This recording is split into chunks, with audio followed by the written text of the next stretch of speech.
Hello friends, welcome back to my channel. कैसे हैं आप सब? होप आप सब अच्छे होंगे।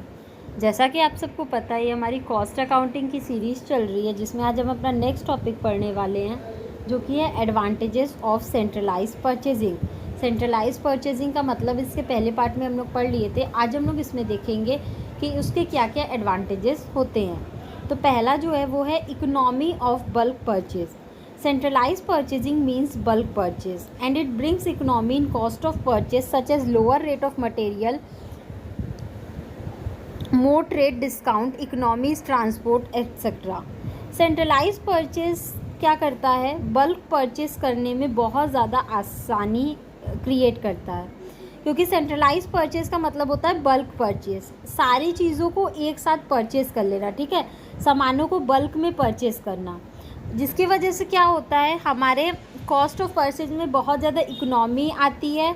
जैसे कि हमें जो भी मटेरियल होते हैं वो कम दामों में मिलते हैं, ज़्यादा से ज़्यादा ट्रेड होता है, ज़्यादा से ज़्यादा हमें ट्रेड डिस्काउंट मिलता है, और इकोनॉमी मतलब ट्रांसपोर्ट करने में भी, सामानों को एक जगह से दूसरी जगह लाने में भी बहुत ज़्यादा आसानी होता है। ठीक है। Experts and talented purchasing staff. The centralized purchasing department can be staffed with highly paid staff who are expert and talented in the procedure of purchase. जो भी हमारे सेंट्रलाइज परचेजिंग डिपार्टमेंट के स्टाफ होते हैं वो बहुत ज़्यादा क्वालिफाइड होते हैं, उनकी सैलरी बहुत ज़्यादा हाई होती है। मतलब जो भी कंपनी होती है वो हाई सैलरी पे करके उस स्टाफ को सेलेक्ट करती है जो अपने उस फील्ड में एक्सपर्ट हो और बहुत ज़्यादा टैलेंटेड हो परचेज के प्रोसीजर में। ठीक है। नेक्स्ट है better control. Centralise purchasing avoids duplication, overlapping and the non uniform procurement of material.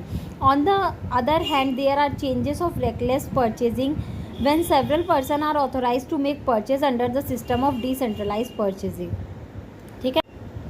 इसमें बोला जा रहा है कि जो सेंट्रलाइज परचेजिंग होता है वहाँ पे कंट्रोल बहुत ज़्यादा अच्छा होता है। क्यों? क्योंकि वहाँ पे पर्टिकुलर एक पर्सन को ही राइट होता है सारे प्रोडक्ट को परचेज करने का, इसलिए डुप्लीकेशन जैसा कोई काम, ओवरलैपिंग जैसा कोई काम वहाँ पे होता ही नहीं है। क्यों? क्योंकि किसी एक पर्सन को ही राइट दिया जाता है कि आपको ही सारा परचेज़ करना है, सारे रिक्वायरमेंट के हिसाब से सारी चीज़ों को आपको परचेज़ करना है।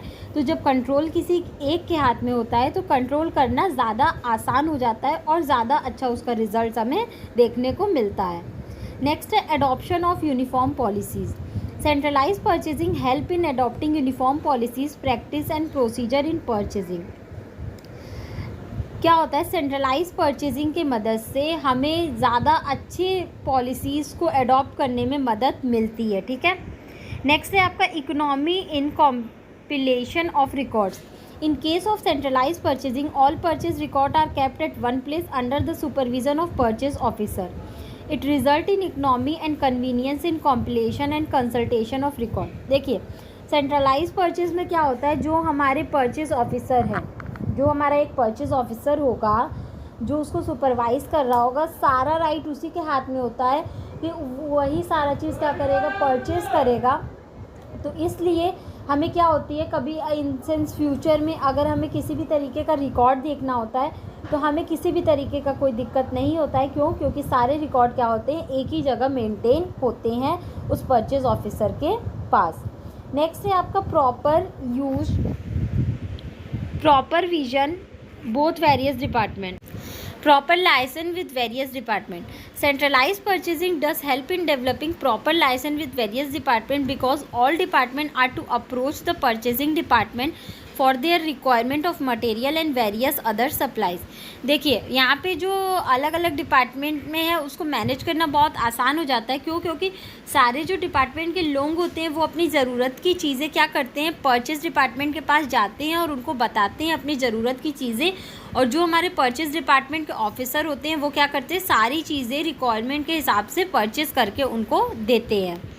इसका और भी कुछ एडवांटेज है, जैसे कि centralise purchasing generally leads to centralise stores which result is better control over stores, better layout of store and economy in cost of staff and maintaining the record.